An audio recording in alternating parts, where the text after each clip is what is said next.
Het is 1 oktober, dit is Bient. On tafel Davy Pechler, zei die mooi, onder allereerste idols. Doeke Science, over de grote tentoonstelling over de Friese kunstschilder Gerrit Benner. En Evelien Verburg, over een primaire levensbehoefte van Ben, het mobieltje. En wat zou er gebeuren als dan daar zonder die mobiel moest? Dus? Veel huiswerk maken. Ongelukkig is wel iets anders, maar ja, het is wel een verschil wezen natuurlijk, ja. Ja, Evelien, hoe lang is het lien? Dat is toch voor het laatst die telefoontje hebt? Krijg nog van uitsturen. Krijg nog even? Ja, krijg even nog een tweet even. versturen? Ja. En wat wie de tweet? De tweet, het gaat on. Ik heb hem net verstuurd, ik heb er wel een tocht, maar ik heb zo en dat kon er huis weer. Oké, Dus, nou, ja. we praten ernaast een vierde uur. Eerst heel wat oors, want Tolwe Elien wie de allereerste aflevering van Idols. Maar hoe is het nou met de deelnemers van het allereerste oeren? Dat is tak om sneun te zien in de documentaire U kunt nog stemmen van de NTR. En Davy Pechler wie een van de allereerste Idols-jaren. En dat bist je nou. Hartstikke mooi dat je er bent, Davy. Ja. Een beetje in de vergetelheid misschien wel. Van hoe is het nou bij jij? Goed. Ja, ik mag niet klagen. Ik ben lekker druk nog bezig met muziek en alles wat daar... Dus zit nog in de muziek? Ik zit nog in de muziek, in die zin dat ik nog veel optreed. En, dus je strekt uit als een artiest, mag ik zeggen. Ja, dankjewel. Ja toch, dat is een Ja, compliment. ik ben het ook nog steeds, dus nee, daar ben ik heel trots op. Het is natuurlijk wel nu wat anders als 12 jaar geleden. Ja. Dat wel. Wat weten wij nog, jongens, van de allereerste keer Idols? Weet je het nog? Ja, het was heel bijzonder dat je stemmen kon. Ja. Dat weet ik nog. Het was eigenlijk een nij fenomeen in Nederland. Ja. Hè? En, maar weten we het publiek nog van waar het woen het? Nee. Nee. En ik vond het ik al wel zo lang lien. Tolwier. Ja. Ja. Want even voor uw eigen geheugen, waar het weer woen de allereerste keer Idols? Wie het gewonnen heeft? Ja? Jamai. Jamai. Ja. Oh ja, even zo'n oh ja momentje ja, wie dit. ja, ja. Zullen we even een stukje zien van Dijn even Ja. mij?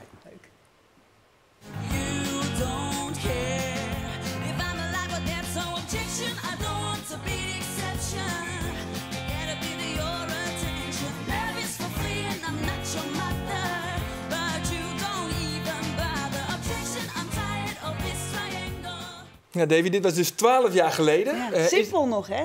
Ja, eigenlijk wel. Hoe bedoel je simpel? Nou, als je ziet nu, die shows bestaan nu natuurlijk nog steeds. Dan is het veel meer spektakel en dansers en dingen erom. En de eerste Idols was nog heel puur en heel simpel. Ja. Is er voor jou één speciale herinnering die er echt nog uitspringt? Als je terugdenkt aan die tijd? Nou, natuurlijk een hele hoop hoor, eigenlijk. Want ik heb zoveel meegemaakt naar aanleiding van deze hype. Maar een van de meest speciale dingen was denk ik wel het concert in Ahoy. Of eigenlijk moet ik zeggen de meerdere concerten die we in Ahoy hebben gedaan. Want dat is natuurlijk iets wat ja, eigenlijk als artiest pas na jaren bezig zijn kan bereiken. En dat was voor ons eerste echte optreden.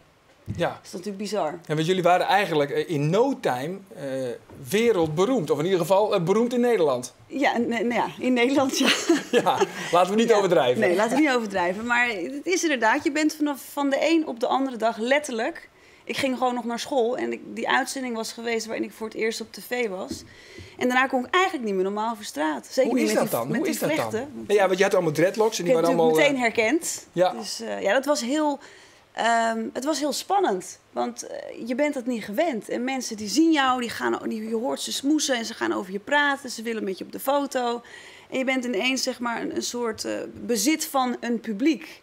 En dat is heel mooi als je dat kan bereiken, maar het is ook best wel spannend. Ja. Ja. En er is nu van die allereerste Idols is nu een documentaire gemaakt. Hè? Die heb jij al gezien. Ik heb hem gezien. Ja, Was de die leuk? première is net geweest. De ook. première was afgelopen weekend, hè? Ja, leuk. Zeker. Het is heel bijzonder om te zien. We zijn voor het eerst weer samengekomen na 12 jaar. En, Want jullie hebben geen contact meer onderling. Tuurlijk hadden we wel contact onderling, maar echt met z'n allen. Die laatste 10 bij elkaar, dat was zeker 12 jaar geleden. En dat was heel bijzonder, omdat we onze ervaringen hebben gedeeld, zeg maar. En dan komt er toch wel een hele hoop naar boven. En Zullen we even een fragmentje kijken? Ja, graag, ja. Hey, Davy kende die niet meer, maar kennen jullie nog? Story of success. Oh my Nothing more, nothing less. Ja!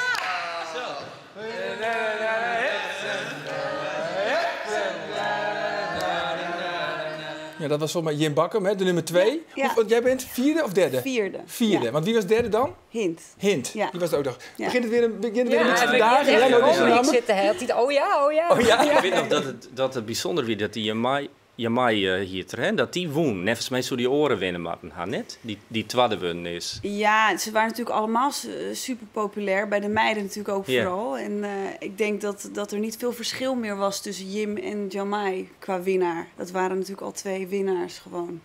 Toentertijd. Ja. Ja, jullie waren een hype, dat gaf je net ook al aan. En hoe komt het dan? Ja, dan houdt het op en dan? Ja, en dan, en dat is inderdaad iets wat heel confronterend, denk ik, voor ons alle 10 was. Voor de een gebeurde dat misschien eerder dan voor de ander. Maar zo'n hype houdt op een gegeven moment. En dan is het maar net wat jij dan hebt bereikt met wat je toen allemaal in die 2 jaar tijd ongeveer dat die hype was, hebt kunnen doen. Maar het komt op neer dat je dan toch heel veel zelf moet doen. En dat is logisch, want dat moet een artiest ook. Maar dat wisten wij helemaal niet. We wisten helemaal niet hoe het normaal zou gaan. En we werden best wel in de watten gelegd toentertijd. Viel je in een gat? Je valt dan wel in een gat. Ja, en ik heb een hoop aantal keren gedacht, moet ik hier wel mee doorgaan? Want ik heb geen idee hoe ik dit nu alleen moet gaan doen. En moet ik dan een nieuwe management gaan zoeken? En ja, dat zijn gewoon allemaal dingen die erbij komen kijken, die een normaal muzikant of artiest zelf allemaal leert en opbouwt. En ik moest dat allemaal nog ontdekken. En dat heb je nu ontdekt, want je bent nog steeds artiest. Ja, en je vindt het ook nog steeds leuk. Ontdekt, ja. Ik vind het nog steeds leuk, maar het is wel moeilijk. En zeker op zo'n niveau als toen er komen, dat kom je helemaal niet zomaar. Dat is helemaal niet zo vanzelfsprekend. Nee. En toen was je ook ontzettend jong, toch? Ja, ik was 19 toen, ja. Dus ja, een hele hoop geleerd. Hele bijzondere. De documentaire is trouwens aankomende zaterdag, 4 oktober. Dan is het te zien om 20:00 op NPO 3. Jongens, even een raadseltje. We zijn er nou toch? Hè? Je kunt het net eten, je kunt het net drinken, je kunt het net zien, je kunt het net vielen, je kunt het net prioen. Maar toch kun je net zonder. Wat is dat? Nou, ik weet het denk ik wel. Maar... Nou? Internet, denk ik. Het internet, wifi, ja vanzelfs. Want WhatsApp, Instagram, Facebook. Ben zit het liefst de hele dag op social media. Om haar contacten bij te houden. Het is voor een soort ouders een van de grootste uitdagingen in de opvoeding. Ja, Evelien, ja, jij bent de expert op dit met. Jouw stuk adviezen aan kwallen en aan ouders. Hoe ze hiermee omgaan moeten. Want een heel soort ouders vindt ik vervelend en ik een beetje angstig misschien wel, dat haar band zo vaak alleen nog op die telefoon zit te zien. Is dat terjochte? Ja, aan de ene kant begrijp ik het wel, hè, want we willen graag ons band beschermen van die grote online fraude. En aan de andere kant moeten we ons realiseren dat het internet dat is. Maar als die mogelijkheden en het als zo'n plak in ons duistig leven, dat we ons band maar beter leren kennen hoe ze daar goed mee om gaan moeten. In plak van dingen uit te schermen of te verbieden, want daar bereiken we net zo'n soort mee. Ja, maar de band zit het zien we toch wel heel vaak op de mobiel, hè, en op de smartphones. Ja. Tijdens huiswerk maken, tijdens het squallen, tijdens het eten. Ja, en het beste is om daar met die band over in het peteer te gaan, om die band bewust te maken van online, offline, het verschil, wat doet dat met die? En dat ze zelf leren, dat ze een keuze hebben. Van ik ga nou studeren of leren, dan is het beter dat hij even uitgaat. Dat kunnen wij al even wel vertellen, maar dat moet ze ondervinden. Ja, maar hoe doe je dat dan? Hoe maak je dat dan duidelijk? Want ja, de band die wil toch eigenlijk het liefst op die mobiele telefoon. En ja, dan was het als ouder toch ik vaak gewoon gezellig horen. Ja, en toch binnen wij als ouder de wolf, de rem van de band. Wij binnen er om grenzen aan te jan, daar vreeg je ben ik om. En dat jou duidelijkheid en veiligheid. Dus wat ik zei nou en dan is het even dreig, maar je moet het wel volhouden. En zo praat wat aan. En ja, beloekt die band er ik bij het maatje van afspraken. Je net alleen nog zeggen, zo doch wat en dat is het. Nee, hoe zul je dat? Hoe kunnen wij het hier te jaren als gezin gezellig houden? En dat betekent dan ik wat voor huid en mem. Want die moeten de schermen dan ik aan de kant lezen. Ja, want hij is zelf ook ben, hè? Ja. En hoe oud ben die? 10 en 12. Dus dat is eigenlijk een beetje de categorie wat nou hoe hè? Ja. Vooral vanuit 12 hier. Ja, en het begint al jeder. En hoe jeder dat je er met je band over praten, hoe meer dat ze er veriepen staan nog om daarin coach te worden. Als ze 13, 14, 15 binnen, dan willen ze alles loslaten, alleen nog los van huid en mem. En dat moet je ze ik gunnen. Dus die opvoeding die moet betiert beginnen. Maar je betiert mij gewoon. Ja, nou hebben wij in Burgenwest bij Squallermierskip Singeland om even te zien hoe verslaafd de leerlingen daar binnen aan de smartphones. Wat voor apps broekstouw het meest? WhatsApp, Facebook. Vooral WhatsApp en zo. Ja, Facebook, Instagram, Twitter. WhatsApp. Ja, een groepsapp van onze klas. Hoe lang doorstaat op een dag? Oh, eigenlijk net zo lang. Ik denk wel 4 of 5 uur. Ongeveer 3 of 4. Best vaak. Bijna de hele dag wel, om eerlijk te zijn. Ik neem hem eigenlijk uur om mij naartoe, dus ja. Sowieso wel 4 uur per dag. Ja, toch dus de snelle sociale media. Snel even contact met iemand hebben. Elke keer dat er een berichtje komt, dan moet ik wel even gaan kijken. Dan krijg je berichtjes in de bus als die nog les best en zo. Dat is wel irritant. En wat doorstaan? Nou, meestal gewoon Sjen. Ja. Toch Sjen? Ja. Ja. Dan laat ik me toch al leiden. Maar soms doe ik hem ook wel uit als ik ga leren. Dan doe ik hem uit, want dan wil ik niet gestoord worden. En wat zou er gebeuren als het een dag zonder die mobiel moest? Dus? Veel huiswerk maken. Ongelukkig is wel iets anders, maar ja, het is wel een verschil wezen natuurlijk, ja. Nou, dat ik mijn huiswerk net al aan zei. Dat ik onvoldoende zelf op squallen. Ja, dat... Wat zeggen ze nu alles ervan? Ja, die ben dan best wel boos. Die zeggen ze, maar zijn telefoon er niet van, maar dat lukt me net. Hij is verslavend dus. Ja, heel verslavend. Ja, Evelien, het is verslavend. En Famke of een jonkje zei niet kijk van ik zit er wel 4 uur per dag zit ik erop. Is dat gemiddeld trouwens? Dat 5 heel spenderen ben achter een scherm. Roegwaai in Nederland. 5 heel uur daags. En dat moet je dus als ouders moet je dat dus bespreekbaar maken. Ja, maar wat het is dat je begrijpen hoe het werkt voor Ben. Ben in die leeftijd die mag je graag in contact wezen met oren. En zo ontwikkelen ze haar identiteit. En daarom ze vriendschap en sociale status van jerke bij, jerke net bij. En daar is die sociale media een heel wichtig middel in. En dat gaat via die telefoon. Dan lees hem dan maar eens fut. Dat is hartstikke dreig. En de beloning is ik nog zo'n berichtje dat jou het hun een beloning. En hun hasses binnen net helemaal kleer. En die vielen dat als lekker. Dat belletje, dat pingetje, dat is lekker. En dus dan wordt het nog dreiger om het voor te lezen. Ja. Ja, maar Davy, daar heeft ik een dochter. Ja. Ik een beetje in die leeftijdscategorie. Ja. Want hoe oud is zij? Zij is 14.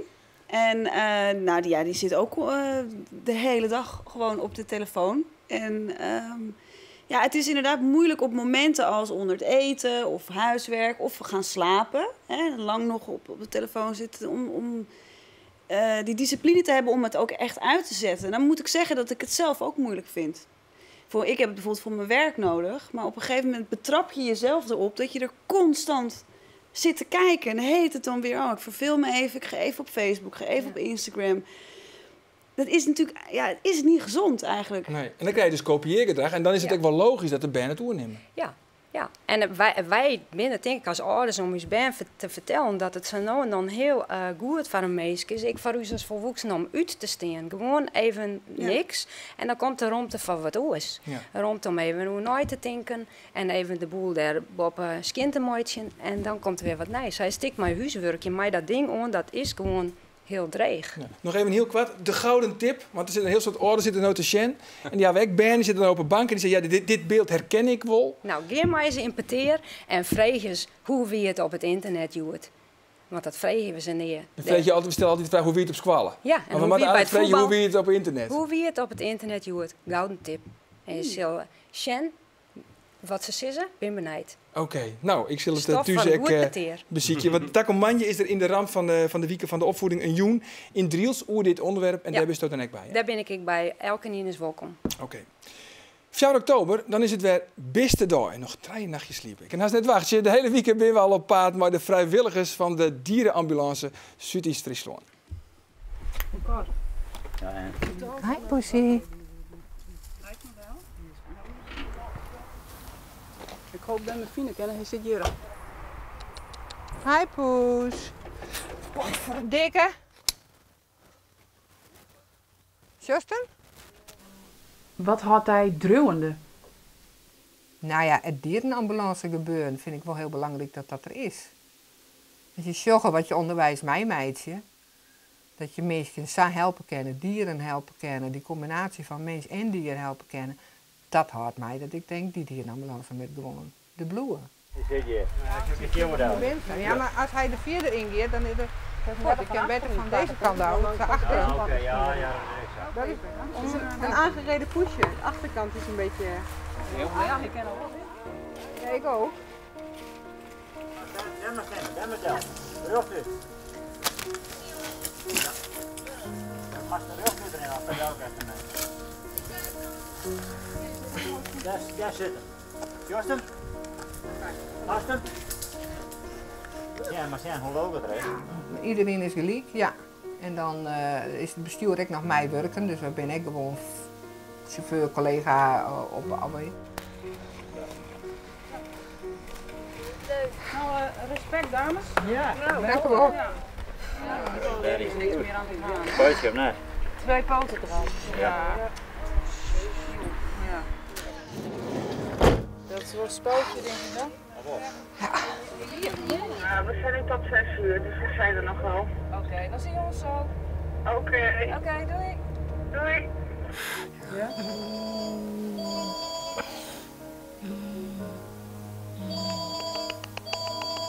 Ach, lieve schat. Is ook zo bleek is een bekkie. Ja. Oké. Ja. Nou, ik ga heel vertrouwen. Dat is een leider verlost, gelukkig. Deze is in verschillende stukken gebroken en helemaal aan het afsterven. Dat ongeveer al een week oud is. Ja, hè?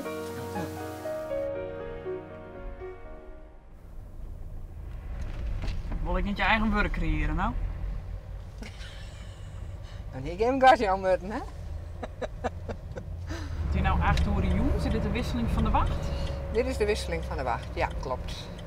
Ik ga nu naar mijn collega en die neemt de bus dan van mijn oer en de tas. Die moet even papieren tekenen, die moet even de kast stellen. En dan draag ik het aan hem oer en dan neemt hij de bus mee en het hij sinds. Ik heb verder ook geen rit. Niks. Dus. Lekker rustig. Lekker rustig. Jij hebt het wel, zal misschien nog wel een bellen om jou te ben ik hard geweest. Nou, dat is het wel. Ja? Vast een woord. Okidoki. Werk zo. Doei doei, doe ik.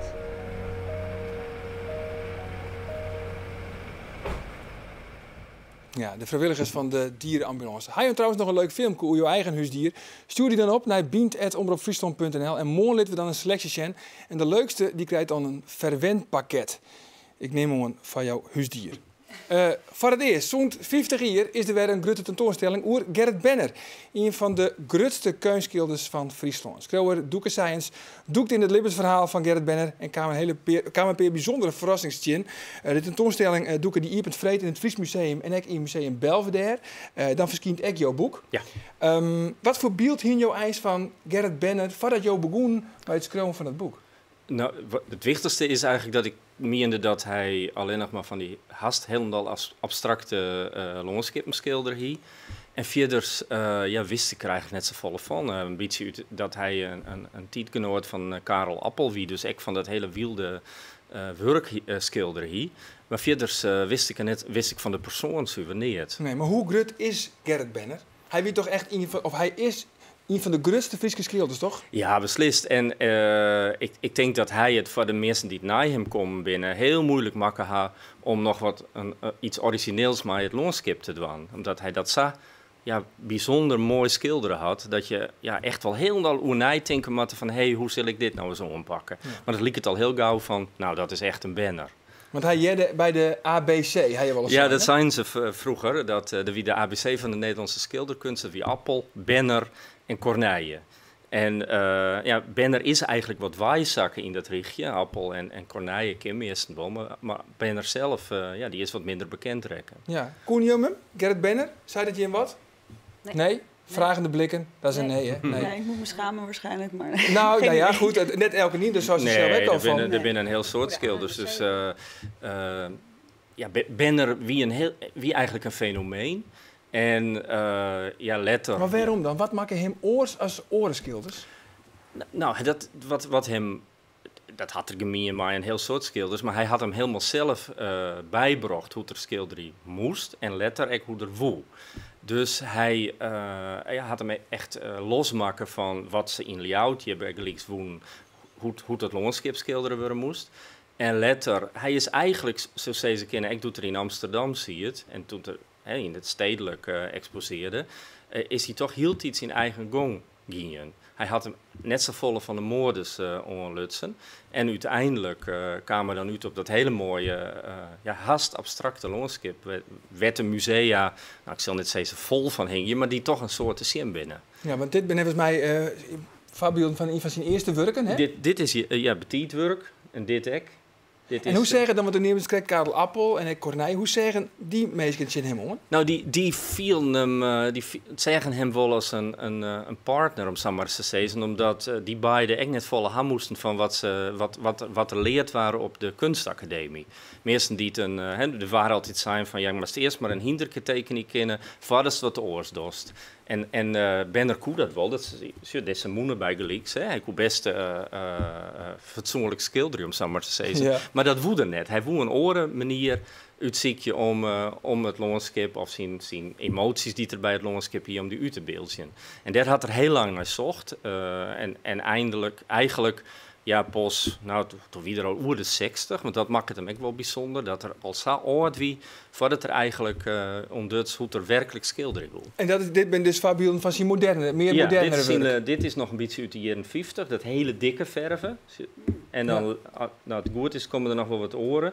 Dan is juist dat de kleur ik hield dit lichter wordt. En dan is juist dat prachtige landschap. Had er maar eigenlijk maar een paar streken van nodig om een sleet of de horizon of de loft werd hier. En het is echt prachtig. Nou, we weten nou hoe grut het hij wie. En hij wie dus een hele goede schilder, dat weten we dus nou. Ja. Maar nou wil ik weten de onthullingen die in die boek staan. Oh, dat ben net hele sensationele onthullingen. Nou ja, over maar het net kliek ook kalven. Nee. Maar nou ja, voor het meeste een heel skandaal erachter zie je. Maar wat ik mooi vind is dat wat juist is dat Benner wie een man uit Ljout, een merkenkeerman die het een winkel begonnen is. En later had er hem zo helemaal vrijmaken om te schilderen. En dan denk je, nou, dan is hij alleen nog maar helemaal maar hemzelf dwandewest. Maar hij wie ook al in de jaren 30 weer heel politiek bewust. Hij had mij geholpen om Duitsers die het loon ontvluchten moesten, om die te helpen onder te doeken of uit handen van de politie te houden. En ik kan je voorstellen, ze roegelen er dus ook rechtstreeks in een oorlog, want toen had hij dat eigenlijk trotzet. En zijn werk is geweldig kleurig en eigenlijk helemaal zwaar gelezen, om zo maar te zeggen. Wilst hij behoorlijk wat mijmakken had. En dat vind ik wel heel interessant, van dat er als man toch wel het heel moeilijk gewoon had. Hij had een depressie gewoon.